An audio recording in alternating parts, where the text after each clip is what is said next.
Bueno, si os parece, empezamos ya.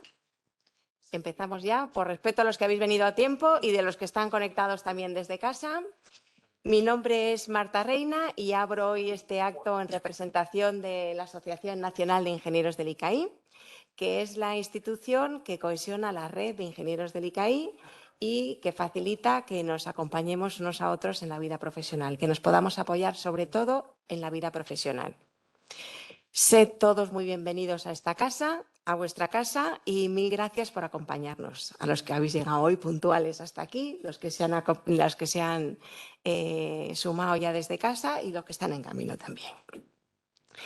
Esta iniciativa, este evento que tenemos aquí hoy, lo estamos enmarcando en una serie de eventos a los que hemos bautizado como Meeting Good Companies, que son encuentros en los que queremos juntar a estudiantes y profesionales de un determinado sector, bueno, pues con objeto de que pasen cosas, ¿no? Estos eventos tienen como fin, por una parte, que los estudiantes se lleven una idea de qué es la profesión de ingeniero en un determinado sector, en el caso en el que estamos hoy, por supuesto, del ámbito de la tecnología, pero también queremos facilitar a los profesionales que puedan hablar con el talento más joven, el que está por venir, el que está por egresar de la escuela y que, bueno, pues de alguna manera pueda conocer de primera mano sus intereses y sus visiones, ¿no? La mesa que tenemos ahí, el evento que tenemos aquí hoy es muy sencillo. Vamos a tener en primer lugar una mesa con 4 ponentes de lujo que nos van a dar sus visiones. Luego tendremos un turno de preguntas y finalmente tendremos un picoteo ahí en las mesas altas. Deciros que vamos a intentar acabar puntuales a las 8 y poco, porque uno de los ponentes avisó que tenía que salir. Si quedara alguna pregunta sin resolver, pues luego en el picoteo de una manera más informal, pues podemos hablarla también si queréis. ¿Os parece? Deciros también que la sesión se está grabando. Se está grabando para los que lleguen tarde, para los que no hayan podido venir. La circularemos entre los alumnos de máster, que yo creo que sobre todo a ellos es a los que más puede interesar, y desde luego la subiremos también a nuestro canal de YouTube, por si algún compañero le interesa y la quiere seguir. Así que, pues nada, si os parece, empezamos con lo interesante de hoy, que es la mesa. Tenemos a 4 ponentes de lujo. Tenemos, empezando por ahí por el fondo, a Carlos Garriga. Carlos es compañero nuestro de la promoción del 94 y en este momento es CEO de EA University. A su lado está Estefanía Zulaika. Estefanía es compañera nuestra de la promoción de 2019 y trabaja en el área de ventas de Microsoft. A su lado está Ricardo Sáez, es compañero nuestro de la promoción del 95 y es director en GMV. Y por último está a mi lado Rodrigo Ruano, es el más joven de todos, es de la promoción 2022, es emprendedor y acaba de montar una empresa, Archivist, del ámbito de la tecnología. Bienvenidos a vosotros también. Y bueno, puesto que uno de los objetivos de estas sesiones es que los estudiantes puedan hacerse una idea de en qué consiste trabajar en este sector, yo lo que quiero es invitaros a que contéis muy brevemente, en un minutito cada uno, bueno, pues que nos deis unas pinceladas de en qué ha consistido vuestra trayectoria profesional desde que egresasteis de la escuela hasta hoy. Empezáis por el orden que queráis. ¿Tenéis 2 micrófonos para los 4? O sea, sí. Para que sea online, ¿si nos oyes, si hablamos o...? Luego en la grabación no queda bien sin micrófono. Es mejor que lo uséis. O sea que... ¿Se escucha? Sí. Sí. Bueno, muchas gracias, Marta. Bueno, yo, como ha dicho Marta, acabo de terminar el máster hace relativamente poco. O sea, en septiembre vine de Alemania, terminé el máster, he presentado el TCM hace muy poquito. Y bueno, yo creo que un poco trayectoria profesional que he hecho es lo más característico para mí ha sido mi experiencia en el ISC, una asociación de la universidad, que para los que estén escuchando recomiendo que participen en ella porque es un sitio donde ahora que estamos emprendiendo mi socio y yo, estamos viendo lo que realmente aporta a la vida profesional el darse de bruces con todas las complicaciones, ¿no?, que tiene una asociación o una empresa ya en el ámbito de estudiantes. Y bueno, luego estuve un año trabajando de consultor externo en desarrollo de software para una empresa de alimentación, que ha sido así un poco lo que he hecho fuera de la universidad. Y hace pues 6-7 meses es cuando hemos empezado a emprender un proyecto, mi socio y yo, que está por aquí, en temas de desarrollo de software en blockchain. Y hacemos, bueno, pues un poco trabajo con empresas pues en la parte de consultoría, desarrollo, para crear productos y servicios que estén basados en esta tecnología. Y bueno, y eso es un poco mi introducción. Bueno, pues se me escucha, creo. Como ha dicho, yo soy un poquito más senior aquí que el amigo del 95. Yo soy un poco un raro avis en el sector, en la época actual, porque yo empecé a trabajar en la empresa que estoy hoy en día en el año 96 y ahí sigo ya más de 25 años. Cuando yo entré a una empresa de 100 personas, no era una startup, pero sí era una pequeña empresa. Y de hecho a mí me tocó ser ingeniero electrónico en un área de nuevo del desarrollo de la empresa, que era el sector de transporte, que éramos una startup. Realmente dentro de la empresa de 100 éramos una startup de 5 personas. Posteriormente he trabajado todo en el ámbito de defensa y seguridad y ahora mismo pues ya pues esta empresa que somos más de 3.000 empleados y bueno, pues pues, de alguna forma he recorrido toda la vida de la empresa, de lo que es una pequeña empresa a una empresa ya más grande y multinacional. Y actualmente pues, bueno, soy director de programas de la parte de defensa y en los últimos 3 años, pues, por ejemplo, he estado trabajando, para mí es una alegría porque siempre me gustó la aviación militar y yo estoy trabajando ahora mismo en el mayor programa de defensa que se hace en Europa, que es el desarrollo del programa FCAS, que es el desarrollo del avión de combate de esta generación europeo, que es el programa tecnológicamente más importante que se está desarrollando en Europa entre Francia, España y Alemania. Y para mí, pues es el sueño logrado de esa juventud apasionada por la aeronáutica, por la aviación. Bueno, en mi caso soy Tiffany, encantada de saludaros a todos. Y muchas gracias, Marta, por organizar este tipo de eventos, porque yo creo que no hace tanto tiempo yo estaba en la universidad y creo que todo lo que tiene que ver con conocer a las empresas cuando todavía eres estudiante te ayuda mucho a decidir qué quieres hacer, ¿no? Porque muchas veces, recuerdo que en mi promoción, y lo comentábamos antes, que prácticamente el 90% pensaba bueno, que consultoría estratégica o quizás banca de inversión pues era la única salida, ¿no? Y yo creo que conocer otras opciones siempre viene bien, sobre todo para realmente desempeñarte en aquello que te gusta, ¿no? Y que te motiva en el día a día. Entonces, más allá de eso, bueno, soy, como decía antes, soy Tiffany, estudié, bueno, en el 2013 empecé a estudiar en ICAI, en grado en Ingeniería Electromecánica. Durante el grado sí que es verdad que desde muy temprano empecé a colaborar con el IIT, que la verdad es que invito a que, sobre todo los que nos estáis escuchando, que estáis en la universidad ahora, que podáis explorar qué becas hay, porque realmente también te acerca mucho al mundo de la empresa y necesidades de negocio, ¿no? En mi caso, yo desarrollaba aplicaciones móviles para el sector de la domótica. Decidí continuar con el máster, doble máster Ingeniería Industrial y Industria Conectada, que si recuerdo bien sigue estando activo. Sí. Y en aquella época estuve trabajando en beca de colaboración con Cover Wallet, que es una fintech cuyo objetivo, no sé si la conocéis, cuyo objetivo era digitalizar todo el mundo de la contratación de seguros multiriesgo para empresas, y sobre todo estuve trabajando en Iberdrola, donde hice el TFM, que ahí sobre todo, bueno, foco en distribución eléctrica y en cómo, pues sabiendo, bueno, ahora está en boca de todos, ¿no? Con también la crisis energética que hemos tenido, con la guerra de Ucrania y la situación un poco geopolítica que vimos, pues toda la parte de cómo podemos optimizar la red de distribución eléctrica es súper importante, ¿no? Entonces, bueno, hicimos un trabajo con foco en optimización.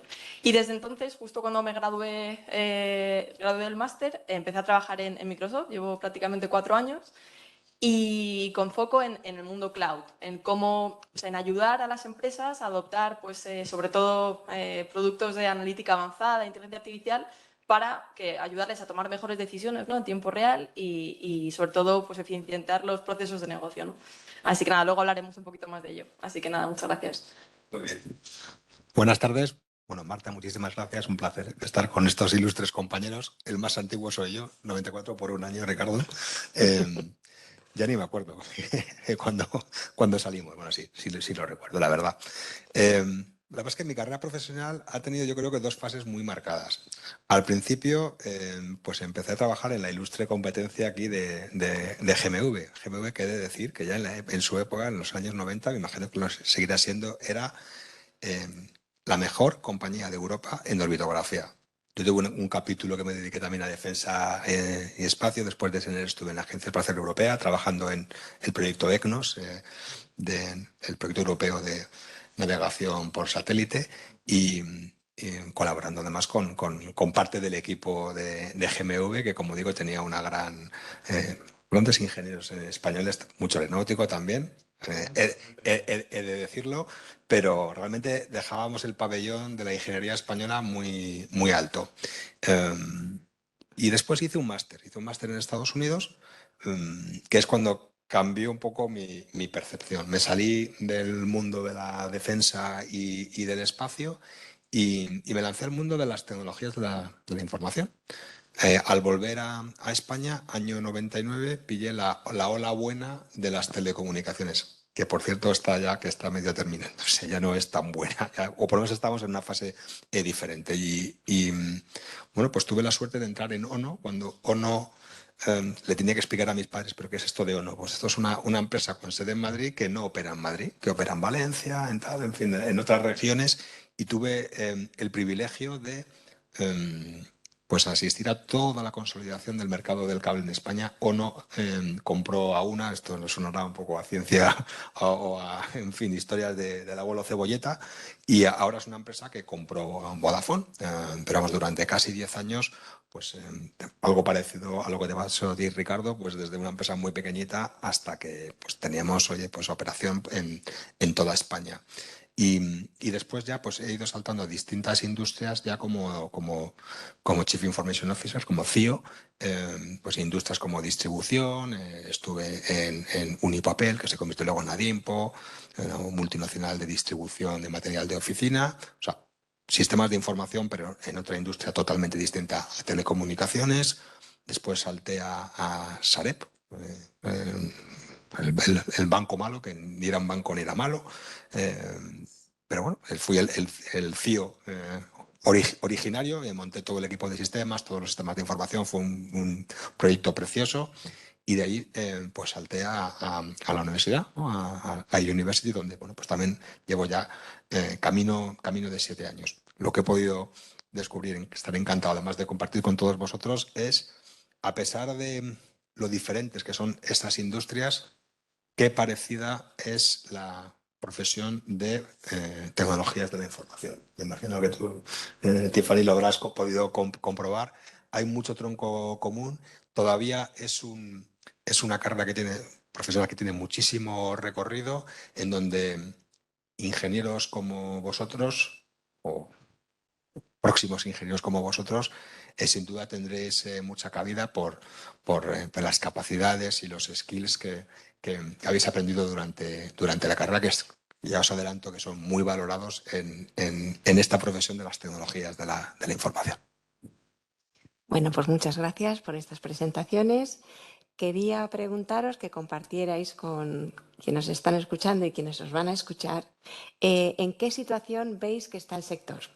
Una pregunta para todos, que construyáis la respuesta pues, de manera colaborativa. Os vais aportando vosotros los complementos que queráis. ¿Empezáis? Si queréis, puedo empezar Venga, compartiendo empieza. un poco Adelante. mi visión. Bueno, desde el mundo de la tecnología, sinceramente yo creo que es uno de los momentos más bonitos que estamos viviendo. Es verdad, de gran incertidumbre, ¿no? Porque la evolución de las tecnologías va a una velocidad frenética y hay veces que, pues hablando con clientes, ves que tienen ese miedo de decir, oye, si me embarco en esta tecnología, ¿quién me va a asegurar que dentro de un año no va a quedar obsoleta, ¿no? Entonces, es un mundo apasionante y realmente ahora lo que vemos es que sobre todo las grandes empresas y cada vez más las pymes se están dando cuenta del potencial del mundo cloud, que quien adoptar el mundo cloud, todas las tecnologías en la nube, realmente te va a dar una ventaja competitiva y si no entras, incluso puedes desposicionarte en el mercado. Entonces, ¿cuál es el gran, o qué es lo que, desde Microsoft lo que estamos viendo es que el gran objetivo al final de los líderes tecnológicos de negocio actuales es poder aplicar una capa de inteligencia sobre todas las operaciones de la compañía y procesos de negocio, pero al final con un doble objetivo, el poder tomar mejores decisiones en tiempo real si es necesario y sobre todo el poder garantizar que los servicios o productos de sus clientes son de calidad y que por lo tanto se diferencian en el mercado, ¿no? Entonces, ¿qué pasa? Que este mundo, sobre todo, es muy cambiante. Entonces, sobre todo, perfiles de ingenieros que están a punto de salir ahí fuera. Aparte, o sea, es verdad que todo el conocimiento que adquieres en la carrera es muy importante, pero desde mi punto de vista, y a ver qué opináis vosotros, lo más importante son las capacidades, ¿no? Y la actitud. ¿Y las capacidades a qué me refiero? O sea, al final, si la tecnología y la inteligencia artificial, que luego comentaremos con OpenAI, cambia a una velocidad tan rápido, si no tenemos la capacidad de aprender rápido nuevas cosas, de adaptarnos a nuevos entornos, de poder solucionar problemas y que te puedas sacar las castañas del fuego tú solo y en equipo, por supuesto, es fundamental, ¿no? Y sobre todo esa actitud que yo creo que nos caracteriza a los ingenieros del ICAI, de que no hay nada imposible. Es decir, puede que te enfrentes con un reto, que no sepas al principio cómo solucionarlo, pero que con calma y con pensamiento crítico sabes que vas a salir adelante, ¿no? Y eso yo creo que es lo bonito. No sé un poco cómo lo veis vosotros, ¿no? Que también tenéis... Bueno, yo creo que, Tiffany ha comentado un poco la parte bonita, yo creo, de lo que está, cómo está siendo la inteligencia artificial a día de hoy.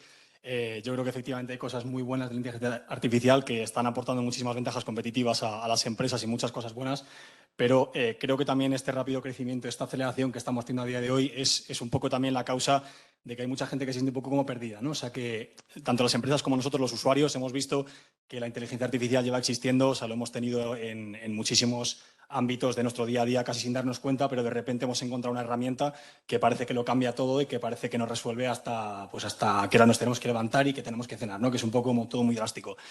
Entonces, yo creo que es un momento bonito, pero es un momento a la vez de muchísimos retos en los que es importante que entendamos que muchas de estas cosas o muchas de estas herramientas que tenemos a día de hoy es importante saber manejarlas, es importante saber sacarles el partido, es importante que lo hagamos dentro de pues un marco controlado, ¿no? O sea, que la gente al final sepa distinguir la información cierta, la información que no es cierta, sepa pues un poco distinguir una persona de una máquina, ¿no? Que también es alguno de los retos que se están viendo a día de hoy, que parece que ahora cualquiera pues es experto en un tema y no sabemos si estamos hablando con una persona, con una máquina. Entonces, bueno, yo creo que es como dice Estefanía, es un momento muy bonito, es un momento en el que a día de hoy los ingenieros tenemos miles de herramientas para construir una empresa, para desarrollar productos, para emprender, para hacer de todo. O sea, cada vez tenemos una caja de herramientas más grande y más amplia, pero yo creo que es fundamental eso, el que tengamos criterio, el que la utilicemos bien y el que hagamos todo este proceso de crecimiento medido y un poco con cabeza. Es lo que estamos viendo nosotros también en Archivist.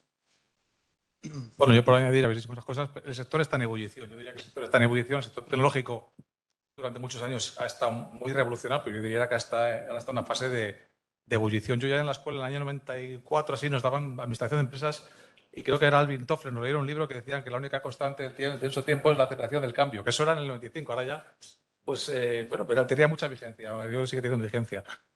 ¿Qué estamos viendo? Que hay tecnología en cualquier sector. Tú te acercas a cualquier sector y el contenido tecnológico es brutal. Desde la agricultura, la construcción, la ingeniería, la empresa de ingeniería per se, cualquier sector es brutal. Incluso sectores, lo que estoy viendo yo en la parte mía de aeronáutica, espacio, sectores que tecnológicamente son muy avanzados, pero también son muy conservadores, porque una vez que demuestras una tecnología funciona, cuesta mucho cambiarla. Si tú has hecho las leyes de control de un satélite o la ley de vuelo de un avión, nadie quiere tocarla. Meter inteligencia artificial cuesta muchísimo meterlo, pero ya por fin también se ve que hay que meterlo, que te quedas un poco atrás, ¿no? Con lo cual está abordando todos los sectores. Yo el handicap un poco, que hilándolo con los que están aquí en la audiencia, es que falta gente, no hay profesionales. O sea, el gran problema es que no tenemos profesionales para abordar lo que se viene. En España, en toda Europa, es generalizado. Hay estudios de la Unión Europea que hablan de un gap de millones de titulados técnicos, informáticos, ingenieros, desarrolladores de software, etcétera, un poco. Y es un hándicap. ¿Dónde queremos llegar y cómo vamos a poder enmarcar eso? Y luego otro hándicap que veo, y asociado un poco a los peligros que anticipabas tú, es también la soberanía europea, un poco la posición de Europa en todo este contexto de qué capacidad de soberanía y de decisión vamos a tener en Europa con todo este tema de tecnologías. No. Bueno, se pone difícil añadir algo nuevo, pero hilando lo que comentaban previamente, todas las empresas son tecnológicas. Ahora mismo todas son tecnológicas. La tecnología es esencial para ser competitivo. Da igual el sector. Estoy encantado de que me retéis a una compañía que penséis que es cero tecnológica para demostraros que su futuro está en la tecnología. La buena noticia es que, y hablo a los que estáis a punto de egresar, es que sois un bien escaso. Mucho más escaso que cuando, por lo menos Ricardo y yo, salimos al mercado, que fueron unos años un poquito más complicados. Y eso os pone en una posición negociadora de cara a las empresas muy buena. La mala noticia es que, y a ver cómo digo esto sin que salten muchas, es que lo que habéis estudiado, lo que estáis todavía estudiando, no es de mucha aplicación directa en la empresa real. Yo siempre le digo, mi hijo, que por cierto está aplicando para empezar ICAE el año que viene. Es decir, que yo le animo y creo que va a ser una buena decisión si finalmente le consiguen que le admitan. Es la asignatura que más recuerdo, que más he aplicado en mi vida profesional es estadística e investigación operativa. Cualquiera me lo diría en aquellos Juan Carlos Mate, ¿te acuerdas? Sí, exacto. Pues es la que más utilidad, porque el resto de cosas yo hice electrónica con Rodríguez Vigo, en fin, diristores de potencia, tal, pero perfectamente, o sea, todavía me acuerdo, pero vagamente no lo he aplicado para nada. Realmente lo que nos da, lo que os va a dar esta bendita carrera, esta maravillosa carrera aquí en ICAI, es plasticidad mental. Para saltar a la empresa profesional vais a poder elegir a qué empresa ir, vais a poder elegir a qué dedicaros y empezar a aprender. Y esa es la actitud que tenéis que tener.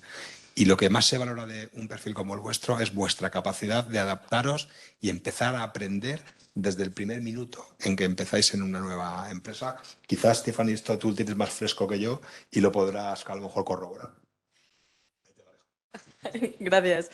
No, pues totalmente de acuerdo. Es un poco lo que decíamos antes. Sobre todo, y ya entrando un poco más en el terreno de inteligencia artificial, ha habido tantísimo cambio que si no, un poco recordando lo que decíamos antes, si no somos capaces de adaptarnos y realmente entender en qué consiste lo que está viniendo, pues tampoco vamos a ser capaces de, cuando identificamos una necesidad de negocio, traducirlo a una solución técnica, ¿no? Que en definitiva, esa es la capacidad que tiene un ingeniero, ¿no? Identificar un problema y ver la mejor forma o la forma más eficiente de solucionarlo, también teniendo en cuenta el punto de vista de costes, ¿no? Comentábamos también antes que bueno, ahora a nivel económico, pues todos los sectores están encontrando muchas dificultades y la filosofía un poco que vemos, ¿no? Que emana de todos los sectores es intentar hacer más con menos, ¿no? Está claro que habrá situaciones muy complejas que requieran desarrollos muy específicos, que requieran mucha inversión, pero hay necesidades que son cross a muchos sectores que a lo mejor con tecnologías que ya están preentrenadas, etcétera, etcétera, pues el time to market es espectacular, ¿no? Y con menos coste. Entonces, bueno, recogiéndote el guante, totalmente de acuerdo que esa capacidad de los ingenieros de reinventarse y de adaptarse fácilmente es fundamental. Y creo que las empresas lo valoran y la búsqueda de talento muchas veces se basa en eso, no en lo que sabes, sino en la actitud que tienes y cómo puedes enfrentarte a un nuevo desafío, ¿no? Bueno, yo os quería preguntar también, aunque algo ha salido, si queréis profundizar un poco más en cómo veis que ha evolucionado la inteligencia artificial en estos últimos años. ¿Alguno? Sí. Bueno, pues si queréis empiezo yo. Bueno, pues ha habido una revolución. Es verdad que antes he mencionado, ¿no? Lo has mencionado tú, que yo tengo un compañero informático más mayor que yo, dice, no, si eso lo daba yo en la carrera, en los 90 dábamos los lenguajes de programación orientados a la inteligencia artificial y demás, sistemas expertos. En ICAI estudiábamos lógica difusa en aquel momento, sistemas expertos, pero realmente los resultados que daban eran de nicho, en soluciones muy concretas, y ahora hemos visto una expansión brutal. No obstante, yo, por ejemplo, nosotros nos encontramos en los negocios que yo estoy, estamos trabajando en el uso de inteligencia artificial en dos ámbitos. Por ejemplo, sistemas de inteligencia para las Fuerzas Armadas, lo que es inteligencia militar, o sistemas pues, no tripulados, aviones no tripulados, satélites con inteligencia artificial, robots de exploración espacial. ¿Qué nos encontramos? Pues los sistemas de inteligencia nos encontramos que la cloud, todo eso está muy bonito, pero el cliente, Mr. Defensa, dice, no, yo mis sistemas, mis datos, los quiero... Son confidenciales, son sujetos a ataque, etcétera. Además, no tengo datasets de entrenamiento, porque afortunadamente no hay tanto conflicto militar. Ahora con Ucrania pues generará datasets, pero no hay tanto datasets, con lo cual nos encontramos unos hándicaps a la hora de usar las tecnologías, digamos, disponibles. Y si nos vamos a los sistemas, a un avión no tripulado, a un satélite, necesitamos operar en tiempo real, tenemos recursos computacionales limitados, tenemos que operar desconectados, podemos tener conexión con un centro de datos, con un centro de control, pero un rover de exploración espacial tiene una ventana de comunicación con los operadores en Houston y tiene 23 horas por delante que tiene que operar solo, esperándole de nuevo la ventana de comunicaciones. O un avión no tripulado puede perder conexión. Entonces, todo eso hace que las soluciones en ciertos sectores, como el que yo estoy, es complicada. La tecnología como está no nos permite usarla tal como es.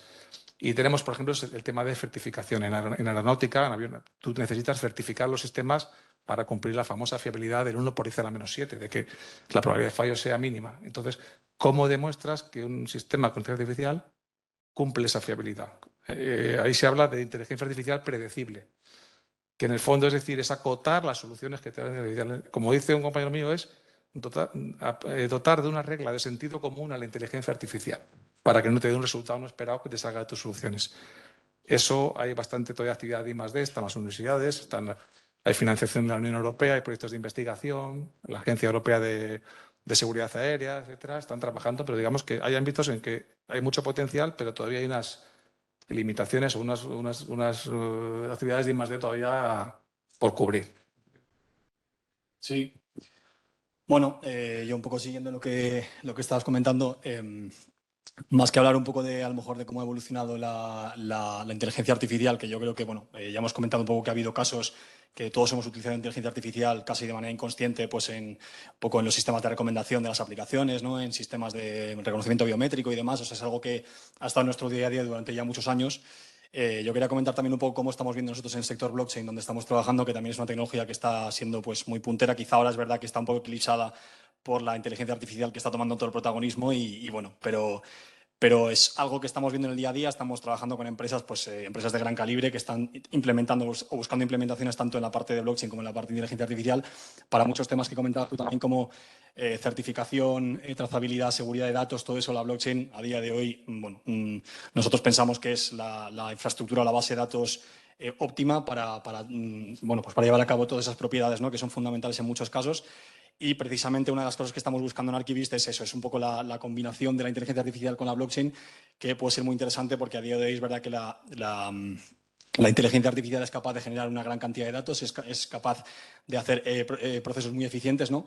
Pero nosotros con la blockchain podemos incluso meter una parte, digamos, económica, una parte financiera, una capa ahí que es la que va a permitir que haya economías funcionando con inteligencia artificial, con tokens, con activos financieros, con pues activos que pueden ser desde las acciones de una empresa hasta las participaciones de una sociedad o una vivienda tokenizada, ¿no? Puede ser un poco de todo. Entonces, yo creo que el salto que va a haber en el momento en el que empiecen a combinarse todas estas tecnologías y empiecen a encontrar su sitio, realmente va a ser, bueno, creo que está muy lejos de lo que a día de hoy podemos esperar y podemos prever, porque entre el cambio acelerado que hay, las tecnologías que están saliendo y bueno, pues cuando ya empiece todo eso a volverse, a combinarse y a volverse exponencial, ¿no? Pues vamos a ver cosas que ni podemos imaginar. Entonces, bueno, no sé si esto es un poco la pregunta que estabas buscando. Sí, o sea, me parece, bueno, las aportaciones están siendo súper interesantes y yo creo que con esas aportaciones también se ve, ¿no? Que son tecnologías muy punteras y que realmente hay un nicho muy concreto que necesita mucho talento, ¿no? Para, pues al igual que estáis haciendo en vuestra empresa, el poder desarrollar y poner la creatividad para poder desarrollar la tecnología, ¿no?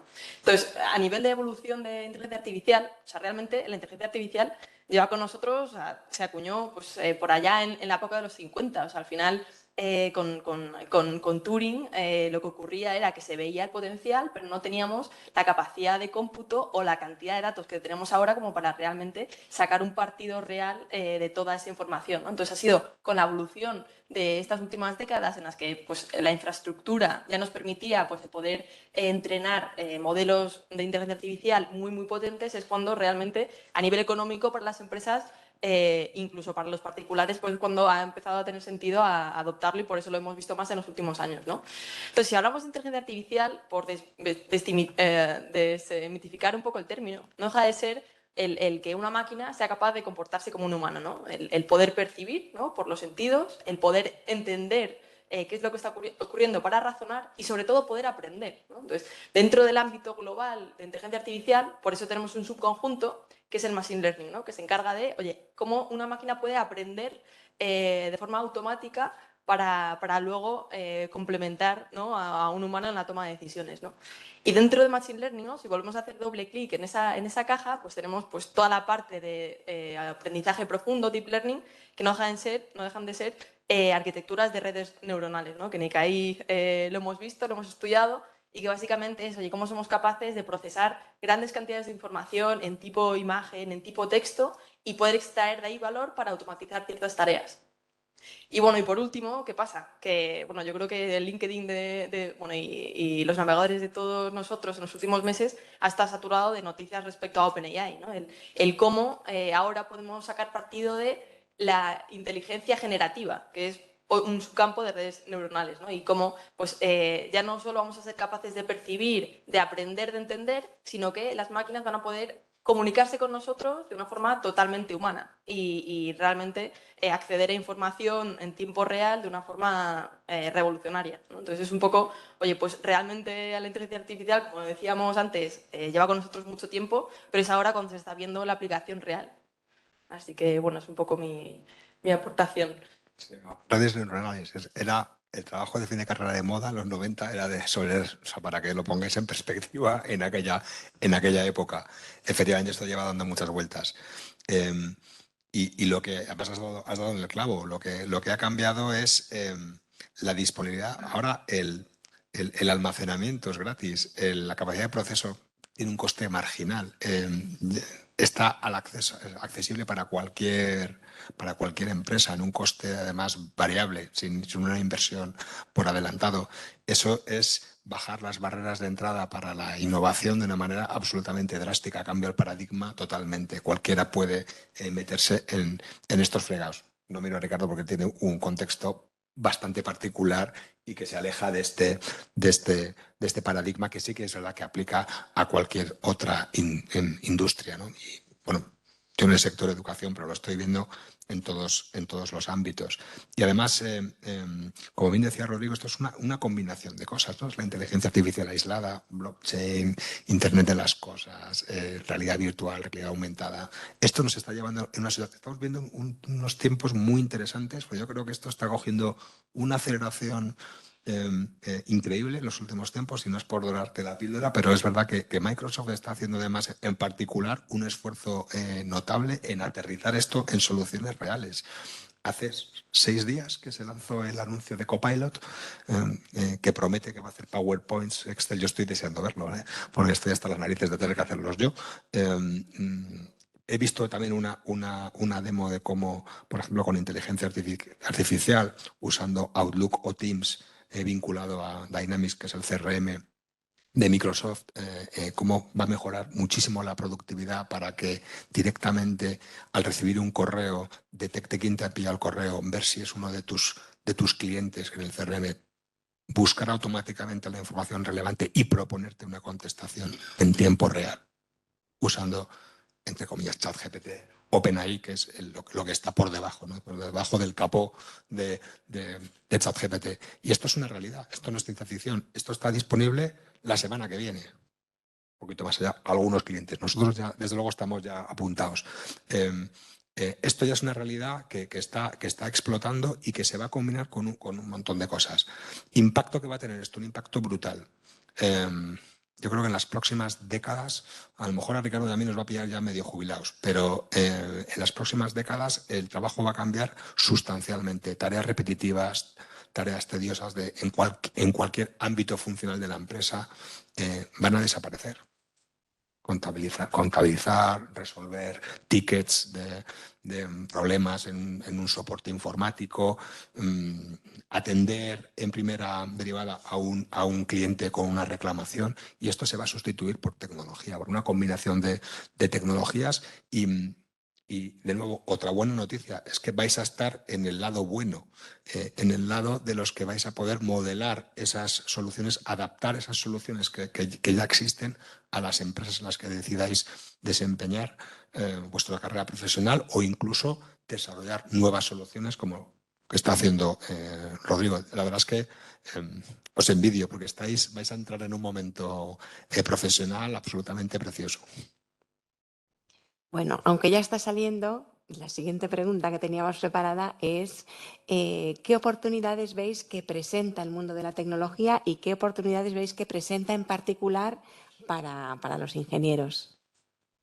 Bueno, yo creo que, a ver, se han dicho cosas muy importantes, la verdad. Quiero resaltar algunas de ellas. Entre las más importantes es la importancia o la capacidad que va a tener el ingeniero y la necesidad de desmarcarse con todos estos trabajos, estos puestos de trabajo que van a ir desapareciendo, que a veces parece un poco como esa idea que tenemos todos de, sí, bueno, van a desaparecer, pero eso es lo que dicen siempre y luego no va a ser así, ¿no? La realidad es que hay muchos trabajos que sí van a desaparecer porque las cosas están avanzando muy rápido y a mucha calidad, o sea, no ya no es una tecnología que esté emergiendo, sino que es una tecnología que está aquí, que está haciendo cosas muy potentes y que empresas como la nuestra, por ejemplo, estamos utilizando en nuestro día a día para quitarnos una cantidad de trabajo y aumentar nuestra productividad de manera exponencial. Entonces, sí que es cierto que muchos puestos de trabajo van a desaparecer y yo creo que ingenieros de KI, precisamente, que una de las cosas que decía antes Carlos es precisamente ese, que en ICAI tenemos esa capacidad, ¿no? esa capacidad de plasticidad o esa capacidad de resiliencia de resolver un problema, por muy complicado que sea. Eso va a ser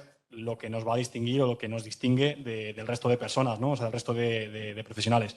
Entonces, yo creo que eso es un poco lo que hay que abrazar, es un poco lo que hay que perseguir y coger todo este set de herramientas y ser un poco curiosos, ¿no? Es decir, vamos a aprenderlas, vamos a intentar investigarlas, vamos a ver cuáles son las posibilidades, porque tanto en el mundo de la inteligencia artificial, en el mundo blockchain que estamos trabajando nosotros, conocemos a emprendedores prácticamente pues, en un régimen diario, estamos todo el día hablando con gente, conociendo a gente, y es increíble cómo están innovando pues, personas jóvenes como nosotros, las cosas que se están desarrollando, que no se ven porque son gente que está pues, montando empresas pequeñas, pero con ideas muy potentes, con gente detrás que les va a apoyar. Y yo creo que el ingeniero, y precisamente el ingeniero de ICAI, ya que estamos aquí, vamos a decirlo así, el ingeniero de ICAI, es importante que esté ahí. O sea, es importante que salga de la carrera y que diga, yo tengo una ventaja competitiva que mucha gente no tiene, tengo un nombre detrás que mucha gente o muchas otras carreras no tienen, entonces voy a aprovechar eso, voy a salir ahí, voy a comerme el mundo y por lo menos voy a tener la curiosidad de hacer esa tecnología mía, ¿no? de ser parte de esto.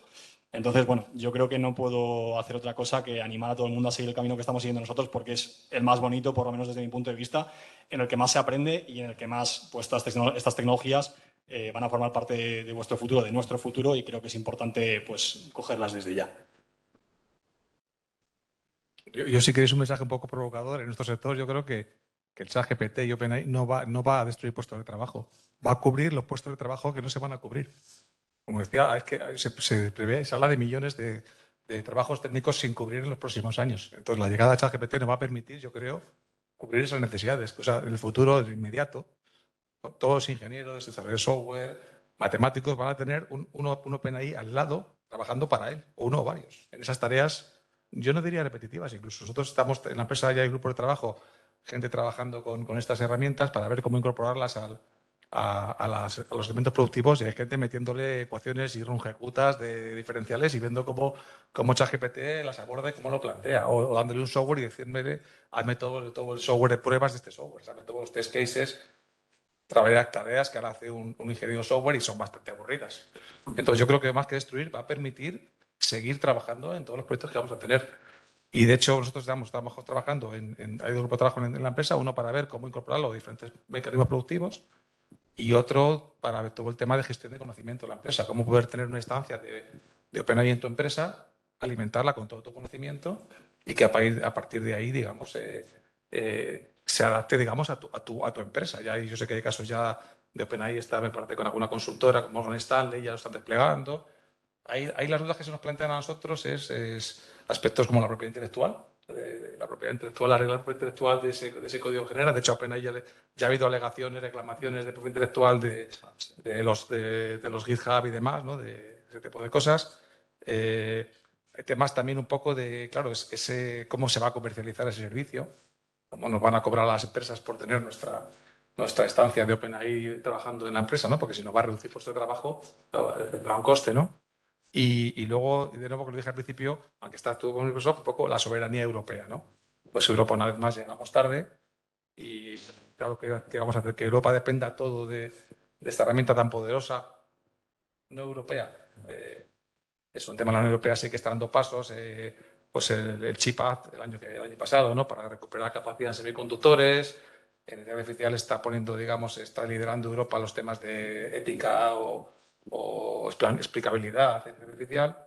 Pues cómo va a abordar Europa la inteligencia artificial esta generalista o generativa, perdón, el OpenAI, y cómo vamos a hacer los europeos que sea una oportunidad y no una amenaza, digamos. Uh-huh. Bueno, ahí totalmente de acuerdo con lo que, bueno, tanto Rodrigo como Ricardo han comentado. En concreto, esto último que estábamos comentando, ¿no? De temas de propiedad intelectual, temas de también seguridad, está muy involucrado.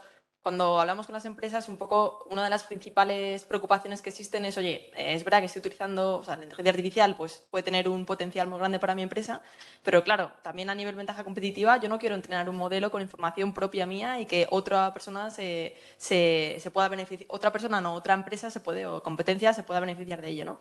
Entonces, lo que se está trabajando ahora mucho, y yo creo que recogiendo un poco tu pregunta, Marta, de, oye, ¿cuál es la oportunidad y el potencial que tiene todo esto a futuro? Es que sobre todo las nuevas generaciones y los que nos estamos, y me incluyo, todavía incorporando, ¿no? en todo este, bueno, el sector laboral, es muy importante que seamos capaces de toda esta tecnología, todos estos avances, saber traerlo al sector empresarial, ¿no? Y decir, oye, ¿cuál es la capa de seguridad? O sea, ¿cómo vamos a garantizar que los datos que estamos utilizando, por ejemplo, no salen de la Unión Europea? Bueno, pues hay muchas tecnologías, hay que analizar el mercado y ver un poco la mejor forma de hacerlo. Ahora, y no solo Microsoft, sino en general, los proveedores cloud ahora están trabajando mucho en la soberanía del dato dentro de Europa. Es decir, oye, ¿cómo garantizamos a las empresas y sobre todo al sector público? Porque también el sector público, sector bancario, ¿no? Toda esa parte, todos esos sectores están altamente regulados y son los que un poco más obstáculos tienen porque hay un regulador que, oye, que cada vez que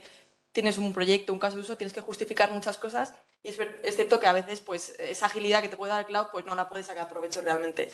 Entonces, toda esa parte de, oye, ¿qué va a pasar con la información que subo, etcétera? Pues son consideraciones que cuando os incorporáis en las empresas os vais a tener que preguntar y también ser creativos, decir, oye, ¿cómo voy a garantizar que oye, si mi regulador me dice que el dato no puede salir de Europa, cómo gestiono la relación con el proveedor, la relación con el fabricante para que esto sea así, ¿no? Entonces, bueno, el potencial es enorme y no solo en inteligencia artificial, sino como ingenieros y también recogiendo un poco lo que comentaba Rodrigo, como ingenieros del ICAI, creo que también, gracias a la universidad, tenemos desarrollar los soft skills de una forma muy diferencial, ¿no? Y hay veces que cuando entras en el sector laboral ves a perfiles muy jóvenes que incluso están gestionando equipos, ¿no? Y el tema de gestión del cambio es fundamental, sobre todo cuando estamos viviendo una revolución tecnológica en la que hay posiblemente puestos de trabajo que desaparezcan, ¿no? Entonces, ¿cómo somos capaces de, oye, pues que la compañía o remar todos en la misma dirección para, por ejemplo, ser una compañía basada en el dato, de que tienen un valor latente ahí todas las compañías y realmente hay que sacarle provecho. Y a lo mejor en tu día a día eso implica mucho cambio. Decir, oye, ¿cómo aparte de lo que haces vas a aportar valor al compañero explotando los datos, ¿no? Entonces, bueno, hay una parte ahí de soft skills y de gestión del cambio súper importante y que está asociada con la tecnología y las oportunidades de los ingenieros. Sí, efectivamente, va a haber un cambio muy drástico. Yo os recomiendo además una lectura del profesor Scott Galloway de la Universidad de Nueva York. Si lo buscáis en Google, es un profesor de marketing, un tío bastante célebre en Estados Unidos, que publica todos los viernes un blog, se llama No Mercy, No Malice, y hace 2-3 semanas, precisamente comentando en torno a todo este movimiento en torno a la inteligencia artificial, hizo un artículo corto, bastante interesante, en el que atacaba la cuestión de toda esta automatización, hasta qué punto va a destruir puestos de trabajo, ¿no? Que ahora mismo es un asunto que está en la agenda, sobre todo en los reguladores, la capa política de la Unión Europea. Esto es un asunto global, ¿no? Ahora, bueno, la sostenibilidad de las pensiones, están quemando contenedores en París en estos momentos. Aquí aún no hemos empezado, pero como siga así no tardaremos. ¿Cómo congenia esto con tanta automatización? Bueno, de momento van a poner un impuesto a los robots, claro. Van a tener que pagar también, van a tener que cotizar para hacer esto sostenible, pero ya en serio, en este artículo que os menciono de Scott Galloway, que si no lo encontráis, estaré encantado de buscarlo y daros la referencia, se explica cómo históricamente se demuestra empíricamente que todos los grandes cambios tecnológicos, todos los cambios disruptivos que han amenazado puestos de trabajo, a medio plazo han supuesto ya no una pérdida de puestos de trabajo, sino un incremento de puestos de trabajo y un incremento de productividad y saltos cualitativos en la mejora como humanidad en nuestra calidad de vida a nivel global. Y ¿Por qué no va a ser esto otra ocasión en que veamos exactamente lo mismo? Os va a tocar verlo y os va a tocar además vivirlo desde el lado seguro, digamos, de la ecuación, ¿no? Pero volviendo a lo que mencionaba Tiffany de los soft skills, sí os va a tocar convivir con otras personas con otra preparación, quizás de otras generaciones, aunque no siempre, que no van a poder sumarse a este carro. Y a las que hay que darle algún tipo de solución en la transición, ¿no? Esto ya son asuntos más relativos a responsabilidad social corporativa. Este cambio le va a pillar a mucha gente sin la preparación necesaria para poder abordarlo, y es otra consideración que hay que tener muy presente. No os va a afectar a vosotros, pero sí que vais a poder vivir de cerca el cómo esto no va a afectar de la misma manera a toda la sociedad. Bueno, han salido cosas muy interesantes. Ya para terminar, si queréis dejar algún consejo para los chicos que están a punto de egresar, algún consejo de todos estos aprendizajes que habéis tenido durante estos años, ¿qué le diríais a vuestro yo de 22 años? Me lanzo yo, si queréis, para cambiar, porque es como que somos ingenieros. Esa 1, 2, 3, 4, 1, 2, 3, 4. No. Vamos a romper me siento como en casa. En fin, pues yo lo que me diría es, hay que abordar apertura mental. De verdad, no ser muy a priorístico. Abordad vuestros primeros años de vida profesional con apertura mental. Estáis en un momento en el cual no solo es que es aconsejable que cambiéis de carrera alguna vez. Es muy difícil acertar a la primera. No os obcequéis. Probad y cambiad. El coste de cambio ahora nunca volverá a ser tan barato. Entonces, no os obsesionéis, ser muy plásticos, tener una buena manera de autoevaluar vuestra felicidad, vuestra satisfacción laboral, algo que realmente os llene profesionalmente y os llene económicamente. Ambos lados es el dinero no va a la felicidad, pero ayuda un montón.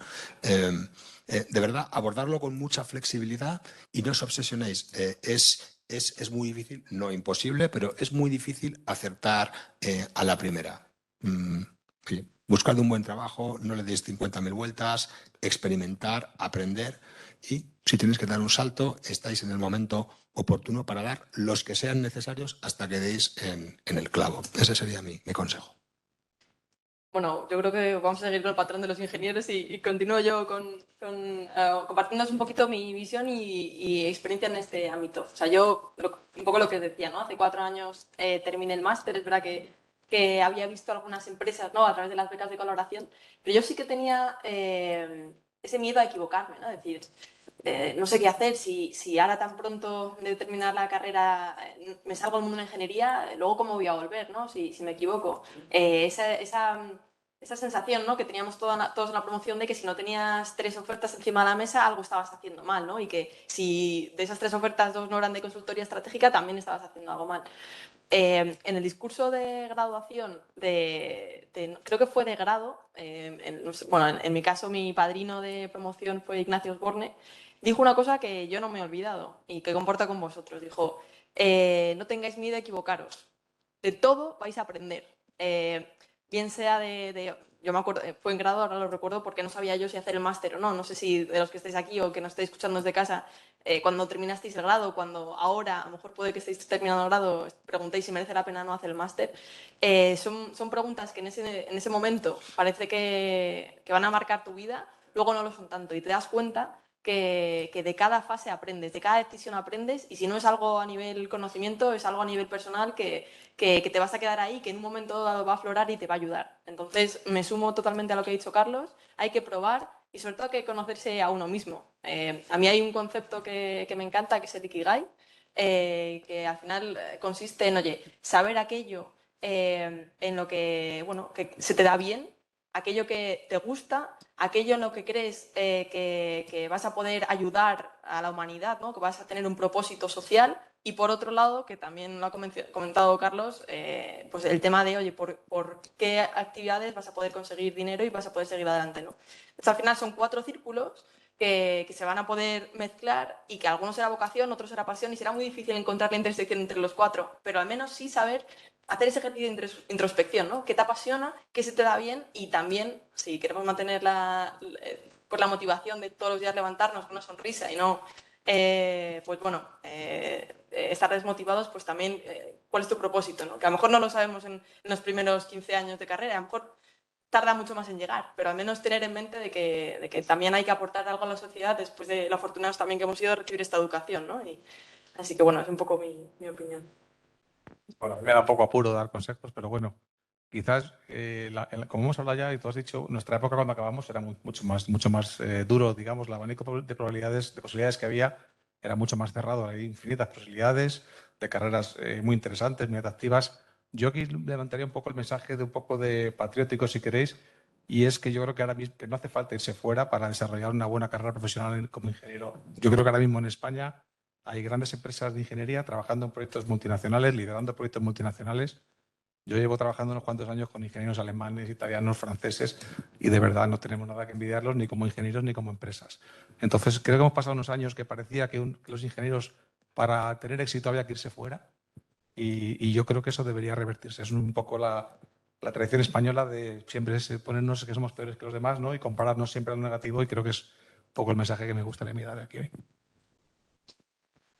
Bueno, yo, si tuviera que dar un consejo a mí, yo de 22 años, pues me daría un consejo ayer, entonces creo que no tiene mucho sentido. Bueno, yo de lo poco que he tenido experiencia laboral y que he estado en el mercado, pues lo que puedo decir es que creo que no merece la pena conformarse con la primera oferta, que creo que ya lo han dicho antes, no merece la pena conformarse con lo primero que le ponen a uno sobre la mesa. Creo que uno como ingeniero, aparte de tener 1000 opciones, 1000 salidas, creo que lo que tiene es, pues, por supuesto, probar, conocerse a sí mismo. Para eso creo que hay proyectos en la universidad también que promueven mucho este tipo de cosas. Hay asociaciones, hay proyectos de emprendimiento, hay muchísimas cosas que yo aconsejo de verdad a todo el mundo participar, porque yo precisamente una de las cosas que creo que descubrí es que, bueno, yo estuve bastantes años en una asociación de automoción, que por aquí hay personas que han estado conmigo muchos años también trabajando en ella, y quizá he descubierto que a lo mejor la automoción no es mi campo, pero sí es el emprender, ¿no? O sea, el ser yo, digamos, el dueño de mi tiempo, de lo que yo hago, de lo que puedo construir, ¿no? Y creo que es algo que comparto con mi socio y que hacemos cada día. Y que, bueno, pues que ahí tenemos esas herramientas, tenemos esas capacidades, entonces que no tiene por qué ser el emprendimiento, pero tampoco tiene que ser la consultoría, por favor, que parece que es la moda del día de hoy, que sales de ICAI y ya tienes que entrar a una consultora. ¿Por qué? Es decir, tenéis 1000 opciones, no tengáis miedo a decir, hay 1000 cosas, por lo menos voy a escuchar, voy a probar otras cosas diferentes. Si al final es la consultora lo que me gusta, estupendo, que sea eso, ¿no? Pero bueno, que hay muchas opciones y que os animéis a participar en cuantas más mejor. Marta, si me permites, porque Tiffany ha dicho una cosa que me ha recordado otra que creo que aplica bastante, que también es de Scott Galloway, este gurú, ¿no? De NYU, que es un tío bastante provocativo. Y dijo, yo creo que en una charla, pues parecida a esta, a ver si está por ahí grabada, que dice, no, la gente te aconseja que sigas tus pasiones, no follow your passion en inglés. Y decía, no sigas vuestras pasiones, eso es una chorrada. Tenéis que identificar qué es lo que hacéis bien y intentar dedicaros a lo que hacéis bien, lo que hacéis mejor que la media.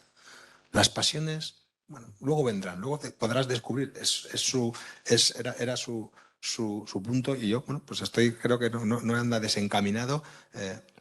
Hacer las cosas bien, ser realmente destacar en algo que se te da muy bien de forma natural, haces mejor que los demás, hará que poco a poco encuentres que eso, bueno, pues te satisface mucho y si tienes otro tipo de pasiones, oye, pues las podrás seguir en tu tiempo libre, pero es muy importante que hagáis un buen análisis de cuáles son vuestras capacidades y procuréis encontrar un trabajo que saquen el mayor partido de vuestras mejores virtudes. Sí, por añadir, perdona, una pequeña cosita a lo que ha dicho. Creo que es fundamental, o sea, es realmente que va antes, ¿no? El me gusta algo y entonces soy bueno en algo, o primero me vuelvo algo, o sea, me vuelvo bueno en algo y entonces me gusta. Yo creo que una de las cosas que nosotros hemos descubierto es que realmente cuando tú dedicas mucho tiempo a algo con un propósito claro, ya puede ser lo que sea, que al final te acaba encantando, porque le acabas sacando el máximo partido, acabas haciendo de ello una maestría y eso acaba encantándote, ¿no? Entonces es muy diferente la perspectiva de cuando uno está en la universidad y hace las cosas porque las tiene que hacer, porque es lo que le han dicho y es porque siente que es una obligación, de cuando está en la calle o está con su propio trabajo, es algo que ha elegido personalmente y está llevándolo al máximo nivel, ¿no? Y entonces es ahí cuando empieza a notar que todo lo que hace le gusta, le motiva, le levanta por las mañanas y eso es lo que quiere hacer. Entonces, yo creo que es justo ahí donde tienes que empezar a perseguir lo que estás haciendo y bueno, pues llevarlo hasta el final. Bueno, mil gracias. Yo creo que hoy han salido cosas muy interesantes y muy inspiradoras para todos. Si os parece, damos 5 minutitos para las preguntas, porque uno de los ponentes avisó que se tenía que ir. Damos turno a 2 preguntitas y luego las que puedan quedar, pues con los sandwichitos lo hablamos también. ¿Vale? Venga, adelante. Espera.